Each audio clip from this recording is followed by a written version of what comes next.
Welcome to Cape Town News. Today is Thursday, the 3rd of April 2025, and here's what's making headlines in the Western Cape. Western Cape land reform frustrations spark the People's Land campaign. Cape Town named a top African destination for 2025 by Condé Nast. Thousands protest in Cape Town seeking justice for CweCwe.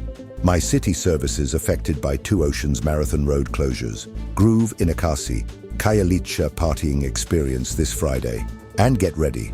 Friday's weather promises sunshine and warm seas. A grassroots movement known as the People's Land Campaign has been launched in the Western Cape as black and coloured communities intensify calls for land reform. The campaign, rooted in decades of frustration, has seen groups begin occupying vacant land in areas like Worcester, Stellenbosch and George. Many of the occupiers are families who say they've waited years, some for decades, for promised housing opportunities or clarity on land restitution processes that never materialized. Organisers argue that constitutional provisions justify their actions and accuse the government of deliberately stalling land redistribution. "We are not criminals. We are asserting our rights," said George-based campaigner Lulama Mbuso. While the national government has developed broad land reform policy frameworks, the Western Cape's implementation has lagged behind other provinces, and activists accuse provincial officials of ignoring repeated calls for engagement. The situation is rapidly becoming a political flashpoint. NGOs and community organizations have added their voice to the movement, demanding a public inquiry into the Western Cape's record on redistribution and title deed backlogs. So far, the provincial government has not issued a formal response. Legal experts warn the lack of dialogue could spark more confrontations or lengthy court battles. Some municipalities have already applied for court interdicts against land invaders, raising fears of forced removals. Cape Town has secured its place among the world's top travel destinations for 2025, earning a spot-on Condé Nast Travelers' prestigious list for Africa.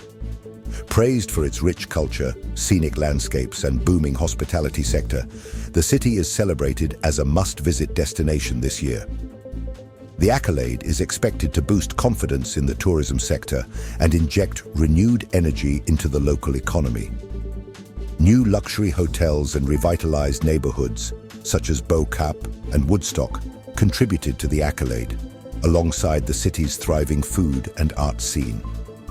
The Cape Winelands, nearby beaches, Table Mountain, and the city's diverse architecture were also listed as key attractions.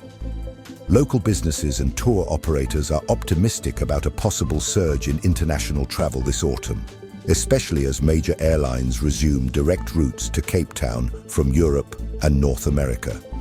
Tourism officials hope the recognition will drive more international arrivals and boost local businesses heading into the autumn season. According to recent statistics, tourism contributes over 15 billion rand annually to the Cape economy, supporting thousands of jobs across formal and informal sectors. On Tuesday, thousands of Cape Townians took part in a national shutdown demanding justice for CweCwe, a 7-year-old girl allegedly raped at her school in October last year. Protesters marched to the Western Cape Education Department, demanding accountability for staff said to be complicit in concealing the case. The case has ignited public outrage, with community members calling for immediate intervention by both the provincial government and law enforcement. Banners with "Justice for CweCwe" and "Protect Our Children" filled the streets, as community members and GBV activists condemned the lack of transparency. Protest leader Thembeka Jacobs declared, "We're here to change a system that failed her." Similar demonstrations were held in other provinces, but Cape Town saw one of the largest turnouts, with participants representing youth groups, religious leaders, educators, and civil rights organizations. Despite the mass mobilization, provincial education officials have yet to comment. Organizers say the protests will continue until disciplinary and legal action is taken. The South African Human Rights Commission has also reportedly launched an investigation into the matter. Several advocacy groups have called for comprehensive audits of all school safety procedures and a national task force on gender-based violence in schools. Cape Townians relying on MyCiTi buses this weekend should take note. Service disruptions are expected on Saturday, the 5th of April, due to the Two Oceans Marathon. Temporary changes will affect routes 109 and 118 between 7 a.m. and 10:45 a.m. Traffic is expected to be particularly congested near Claremont, Fishhoek, and Noordhoek during the race hours. Commuters are advised to check the MyCiTi website for live alerts and plan for early travel. MyCiTi service officials have also released temporary stop relocation maps and urged regular users to download the updated mobile schedule for ease of planning. The city urges all commuters to expect delays and consider using alternative transport options during the affected hours. Emergency response services will be on standby throughout the event to ensure traffic and medical safety. Spectators attending the marathon are encouraged to carpool or use alternative transport routes to avoid road blockages. Tomorrow, the vibrant township of Khayelitsha will come alive with the Groove in Ekasi experience, an immersive walking party that showcases local flavor, culture, and nightlife. Hosted in Mandela Park, the experience kicks off at the Spade Boutique Hotel at 1600 and promises to be one of the season's most unique events. Guests will tour local landmarks including LD Informal Settlement, Khayelitsha Remembrance Square, and the iconic Rands Cape Town venue.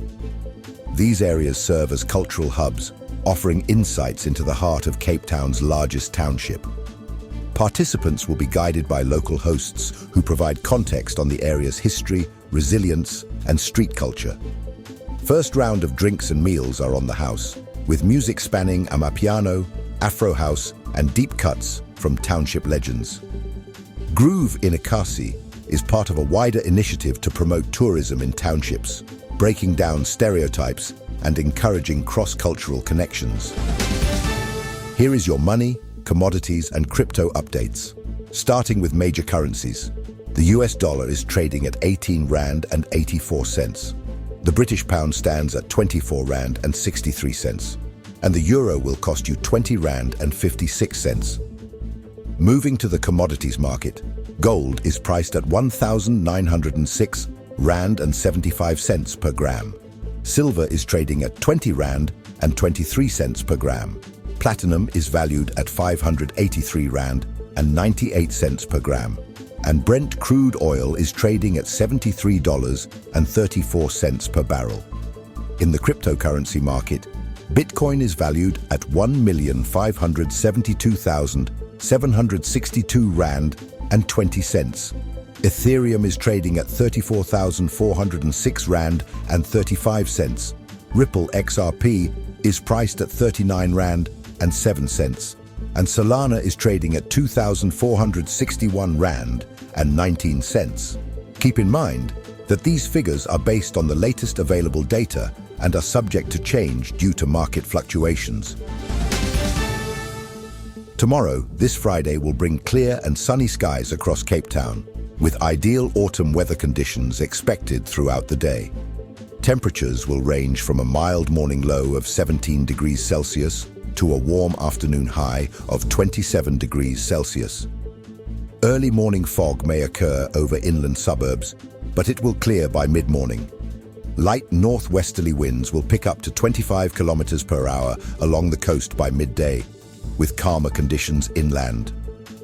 Ocean swells are forecast at 2 meters from the southwest, creating ideal surf and swimming conditions along beaches like Camps Bay, Muizenberg, and Bloberg Strand. Low tide will occur at 6:25, with a high tide following at 12:45. Sunrise is at 6:55 and sunset at 18:39, offering a full day of golden hour opportunities for outdoor enthusiasts and photographers. No rain is forecast. It's shaping up to be a perfect autumn day. Enjoy the clear skies, fresh breezes, and a spectacular coastline. With that, we conclude today's bulletin, and now you know what's happening in your city. Thank you for watching Cape Town News. If you enjoyed this update, make sure to subscribe and turn on notifications so you never miss a story. Share your thoughts in the comments below. We'd love to hear from you. Until next time, stay safe, informed, and connected.